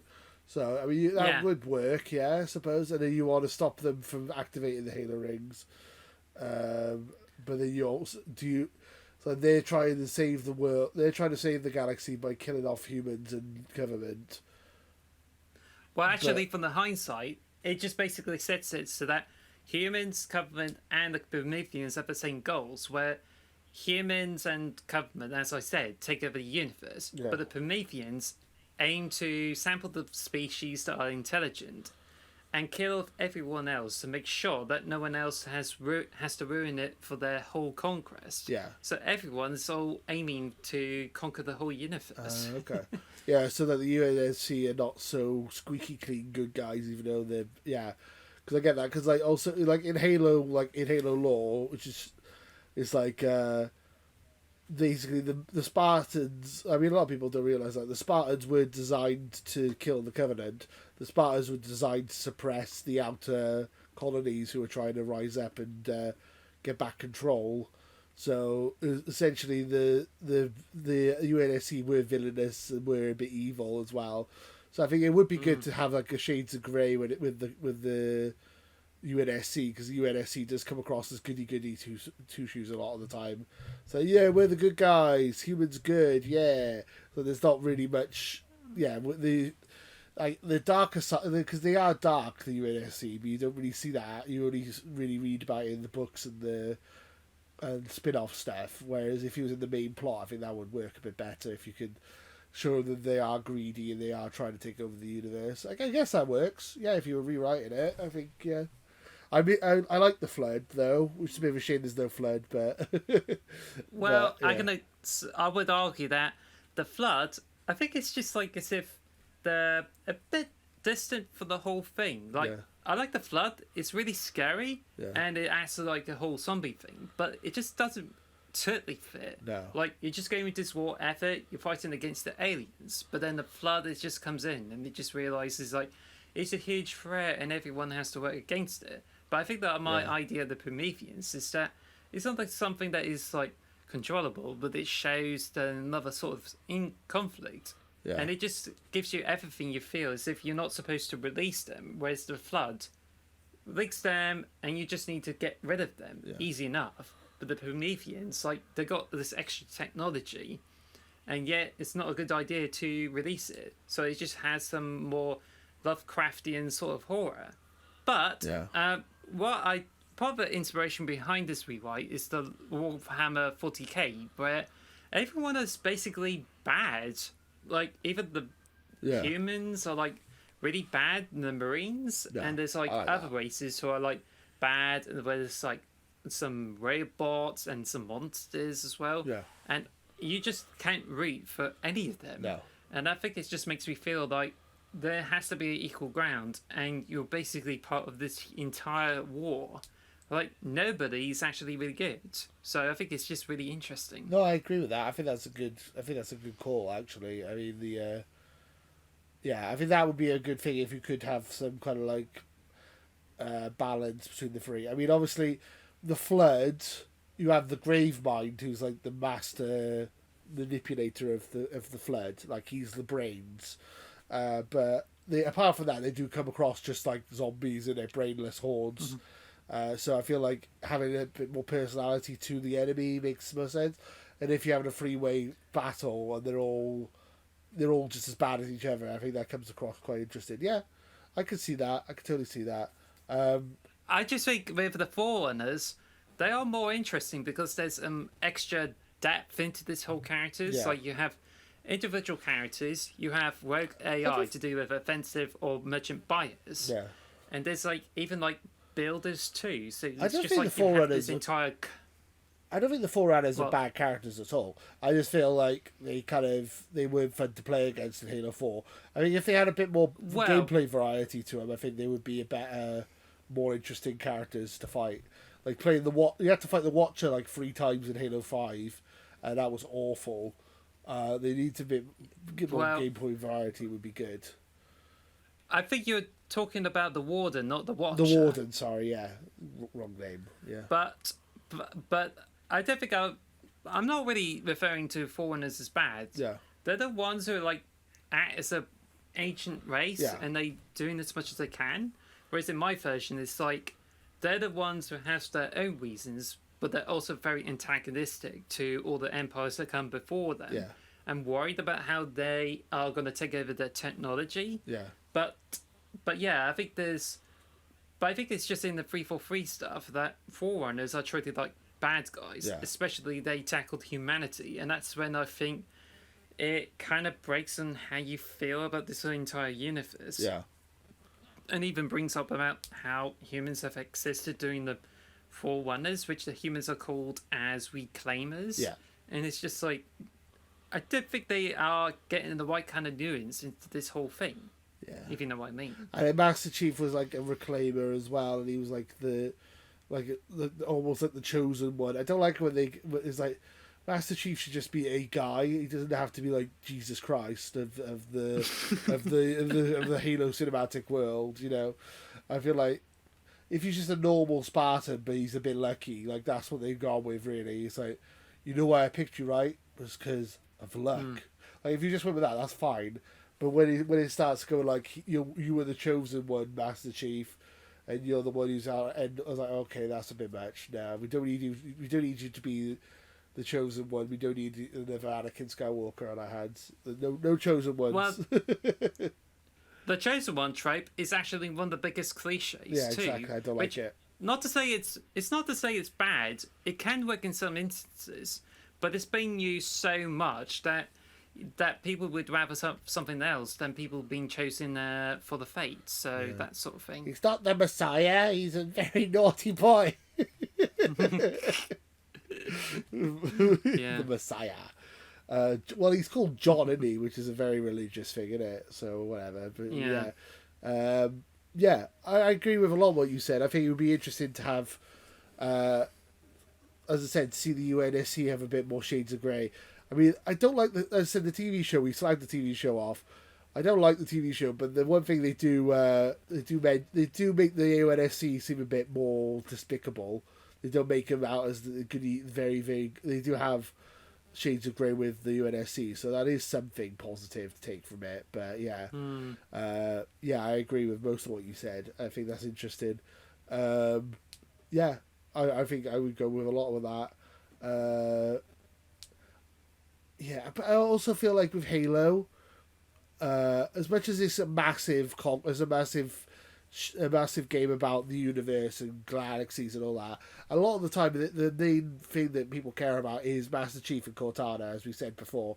It's like the personal relationship between those two characters, and it's almost like an intimate story between those two characters, but in a big universal massive plot. The main, like getting Cortana back in Halo 3 was like the main plot, really, I feel. And like Halo 4, like her dying and stuff like that, was also very important. So I don't know. I quite like it when it gets a bit more personal and a bit smaller scale sometimes, as well as big scale. But yeah, it can work either way, I think. Yeah, well, we've been going for nearly 2 hours now, so I think that's one of our longer podcasts. It sounds as if you don't really have a huge story in mind. No, I don't really have much. Well, as I said, I like the original trilogy. I think is fantastic, and I'm quite happy with the way it is. Maybe if they, as I said, I feel like Halo 4, they could have just gone with a new character, almost like rebooted it, like a soft reboot. But they just brought Master Chief back, and it didn't really work, and they've not done a very good job. I feel like Halo Infinite's good as well. I just feel. Should we just forget 4 and 5 exist and just there we go? Yeah, I think it's I think a lot of the stuff we said before I say about my rewrite, Yeah. I think it's just saying about the problems of Halo's story, and I think we brought up lots of interesting points. But I don't know how people would feel in the comments about it. But then at least we did explore the story and make a huge understanding about the continuity of this whole thing. So, but I think since you're not really that fussed about it, I'm going to ask you one question. Go ahead. If you're responsible for rebooting Halo, then how would you do the story differently? Like, you're not allowed to start from any of those points in earlier Halo games. You're asked to do the entirely new story, and then you just go for the whole story. So how would you sum up on how you can approach the new story of Halo? I mean, Combat Evolved, I feel like is damn perfect. I don't really know how you could. Oh, I don't really know. I'm not much of a writer, to be honest. I can see where it goes wrong, but how would I write a completely new story? I'd have to think about that, really. I mean, like, be creative. I can't think of anything. I mean, I'm trying to be creative, but it's just like, do I do the hero's journey again? Do I come up with a new antagonist? Like, you know, it's like just think of it. You come up with this game idea, and you just come up with this story idea where you have your team. You don't have to be any specific. It's just like answer the question of what story you come up with it, and that's without any knowledge of any of the stories that you can start off from. It has to be completely new. Yeah, so that's go true. wild. I have no idea, to be honest. I have no clue. I have no clue where I would go with this, because I love Halo so much. I don't really know what I would, if I had to start a new one. Like, I don't know. I'm trying to think. So, what if you are asked instead that if you can come up with it, you'll be asked to reboot Halo Combat Evolved. So, what kind of story will you come up with it? I don't know if you could do that. How can you reboot Combat Evolved? So good. Like, I obviously I'll keep to the environmental storytelling. Maybe cut down on have a bit less cutscenes. Try and make it a bit more. Like I would, it would be like changing it. Really, I wouldn't really be very good at doing it from scratch. Like obviously, because I'll probably keep Master Chief, keep Cortana. Maybe, as I said, maybe have a different antagonist instead of the Flood. Even though I enjoy the Flood, I think the Flood's great. But I feel like if it would be too similar to the original if you kept the Flood. Maybe 343 Guilty Spark could be a bit more of a integral character. Ooh, I don't know. I mean, it's hard, isn't it? I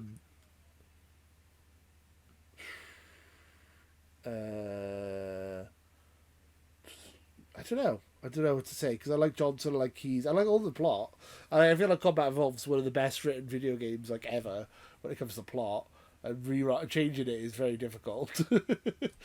So basically, I think it does seem as if you're not really thinking the rewrite, but rather you want to set on a given theme, and you feel that Master Chief versus the Covenant and everything feels it's just most perfect. Yeah, and I think that's what Halo Infinite came back to. Yeah, only they replaced the Covenant with the Banished. So I feel like Halo Infinite was really well done. I think that's the best the 343's done plot wise. I think they've saved the plot. I feel from Halo, like I feel like there's not enough variety in the environments. It's all very grassy, like foresty, like areas. There's not enough environmental variety.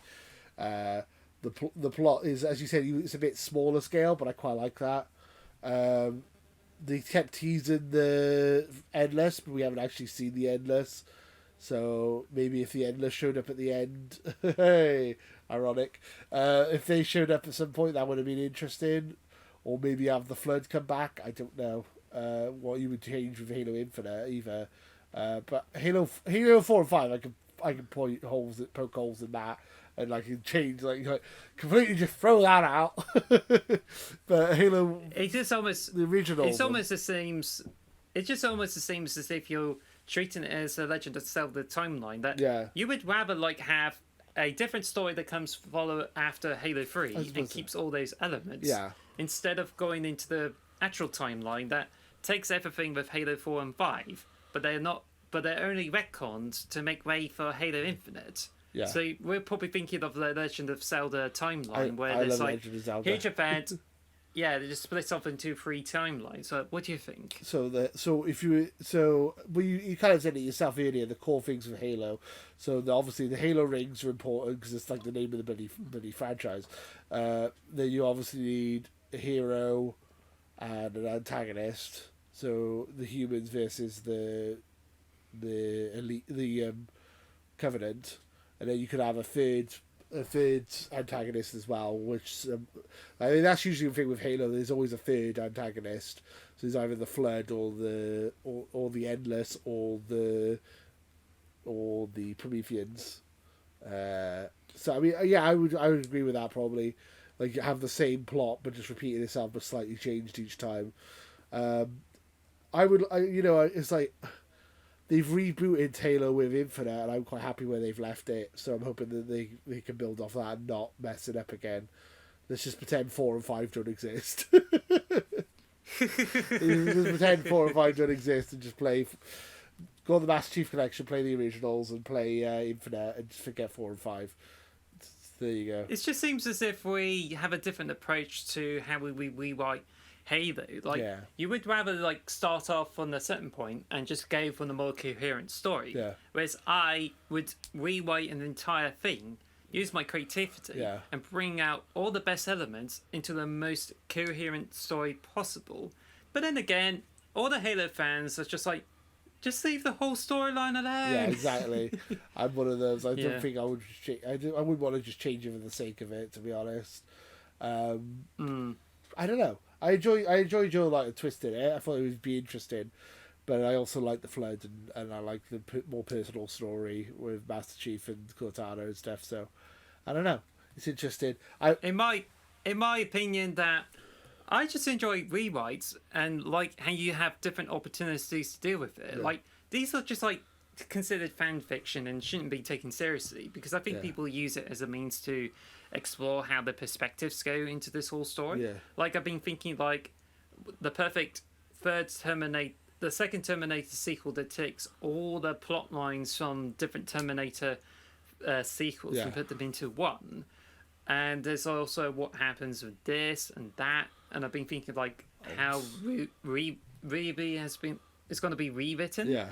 But I think it's those kind of ideas that makes me think of like coming up with my own stories and how I write them, which is why I'm writing books based on the universe I came up with as in my daydreams. Yeah. But the important thing is that there's nothing wrong with taking influences from different shows and you put them into your own. Like Halo is based on different books, classical books that comes into the game. Yeah. There's also RWBY, which even though people are like doing rewrites of it, actually you have so many elements from Final Fantasy games, the anime, there's Soul Eater, Bleach, but you can definitely see a lot of similarities between that and the Avatar: The Last Airbender. Yeah. Plus, there's some like tributes to Cowboy Bebop involving the corgi and one of the drunk people there. So. Yeah, I mean that's the point I was gonna just make. It's like if I rewrite Halo, but got rid of got rid of the Covenant, got rid of the Halo rings, got rid of Flood or anything like that, then is it Halo? Like probably not. It's just another sci-fi shooter, right? I mean, at the end of the day, we have Killzone, we have Resistance, we have trying to think of a sci-fi Metroid. Exactly. It's like, Halo's Halo because of Master Chief and Cortana and all that. And yes, you can have spin-offs like Halo Reach and stuff, and that works. But and that's how indie developers do it. Like they take the game they like and then they change up everything, got rid of the things they associate with it, and turn it into their own game. Yeah. Like it could be satire or even the tribute to one of the games they enjoyed. I mean, like there's Castlevania, which is like huge. But one of the original developers came out to make Bloodstains, which is based on Castlevania, but has different elements in. So, but then Castlevania is actually based on a bunch of like classic novels, including Dracula and even like Frankenstein or some sort. I don't know, but it's I mean, But you can definitely tell that everything's influenced by lots of different source material. Would you agree? no, yeah, for sure. I mean, I did the same thing when I was in university. My final year project was Kidnap the Princess, which is a parody of Super Mario. I mean, it's a parody of it. It's like it's like I'm trying to subvert the plot and like try and make it a bit more like you're the bad guy and not the good. Like basically, you're Bowser. That was kind of like the whole plot, but like I mean, yeah, subverting things works a lot of the time as well. Like as you said about indie games, they do that a lot. Like Super Meat Boy is obviously highly influenced from like Super Mario